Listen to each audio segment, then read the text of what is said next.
So you want to install your own bathroom exhaust fan, probably because you're tired of the steam building up and condensation forming on the walls. You're probably tired of people smelling up the bathroom and you're like, it's time for a change. In this video, we'll go over a few different items. We'll go over mounting the bathroom exhaust fan in the attic, because that's where we're on the second story. We're going to go over connecting it to existing power, and we're going to install a new light switch. We're going to go over installing a roof vent and the proper way to do that. We're going to go over connecting the bathroom exhaust fan to the roof vent and how that'll look. During this project, you have to keep in mind that you're dealing with electricity, and so always turn off power when working on any circuits. Keep yourself safe, do the research beforehand so nothing bad happens. But buckle up, because we're about to install the bathroom fan.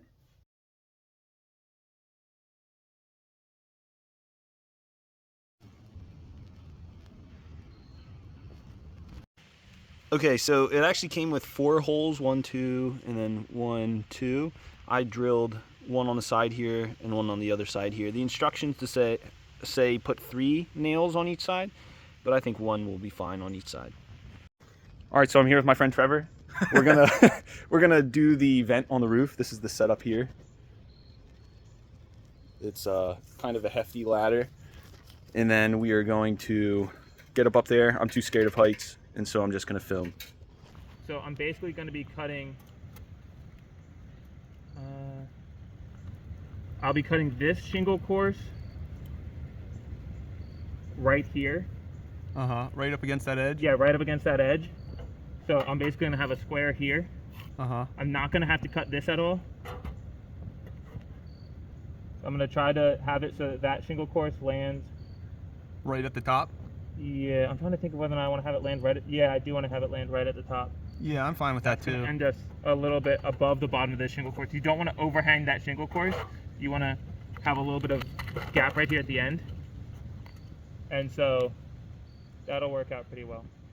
I was going to mark the 11 inches, but I don't want to mark the 11 inches in height. I want to mark, like, I currently have the flashing. The next marks I'll do will be what I actually cut. Okay. So. All right, so I found the nail that's going through the roof from the outside where we marked, and it looks good. It's not too close to the joist. Okay. Yeah, we should have plenty of room if we're centering a, 2.5 inch and some change radius. All right, so I'm here in the attic. I turned my light off. That's the nail. He pulled it out, and you can see the light. And now he's going to drill from the roof using the 4.5 diameter. You can hear it out there. The 4.5 diameter circular punch, I'd call it, or drill, circular drill bit. That's going to punch that hole needed for the vent through the roof. And I'll be down here to catch it or do whatever I need to do.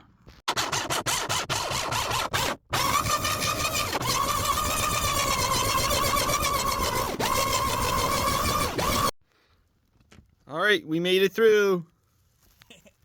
Hey. So I am going to pry up this, this layer of shingles. I'm going to get underneath it to try and get some of the roofing nails that are right here at the top of this shingle course underneath. I'm going to try to pry those up and get them out of the way so that the flange can fit up underneath. Nice. Generally want to, I'm going a little far, but I try to pry up the shingles a little bit to either side, well past where we're going to be, just so that if the shingles aren't stuck down, they'll be less likely to tear. Yeah, gotcha. Yeah. When I went to go dry fit the vent hood into place, I had cut the shingle on either side about 1/4 of an inch or so, a little too short, so it didn't quite fit into place. And so I was trimming up the shingle just a little bit to make it so it will fit. Okay.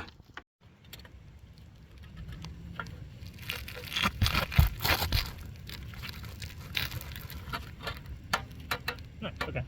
It fits exactly where I wanted it to. There's a little bit extra over here, but it's not a problem because we still have more than an inch covered. Nice. At the flashing. It's very snug. That's awesome.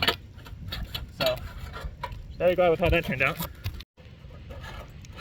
All right, so right now he's dry fitting it under the shingles, how it should be placed or how we want it to be placed. And he pried the shingles up, and so he's looking at both sides, making sure we have some clearance, not too much. Like a glove. And then we're gonna apply some caulk.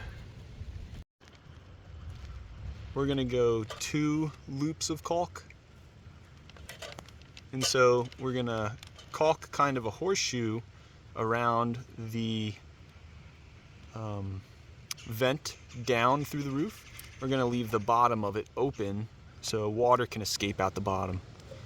And then he's gonna go around and do a second horseshoe shape of caulk around it. And you can apply the caulk generously.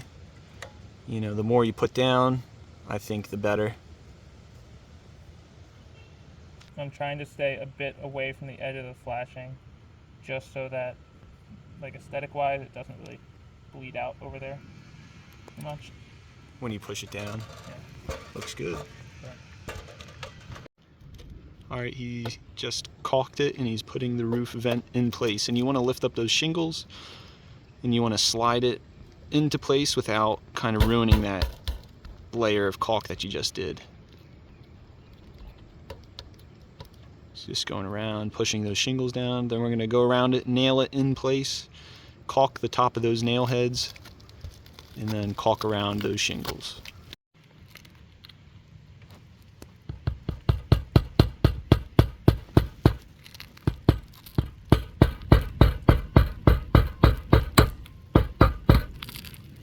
So he's not hitting them all the way in yet because he's going to place some caulk around those heads and then push them in.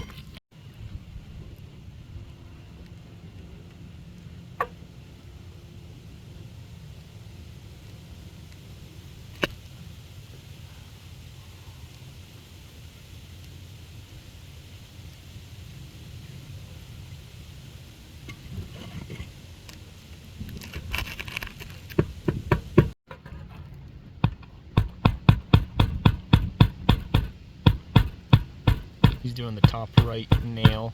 The top left is going to give him a little bit of trouble, but this should work out nicely.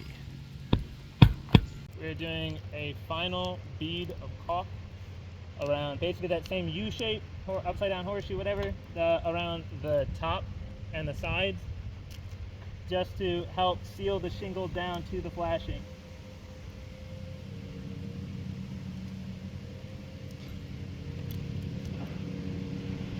Can we also put some adhesive under the shingles we popped up? Like right on that tar line?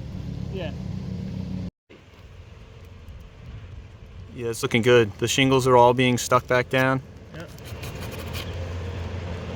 So, all the nail heads are sealed up. Here's the finished product.